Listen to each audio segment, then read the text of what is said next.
ప్రభువా ప్రార్థన నేర్పయ్యా, ప్రార్థించకుండా నేనుండలేనయ్యా.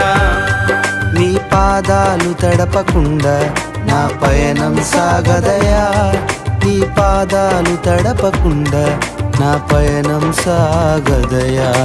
ప్రార్థన వలనే పయనము, ప్రార్థనే ప్రకారము, ప్రార్థనే ప్రాధాన్యము, ప్రార్థన లేనిదే పరాజయం.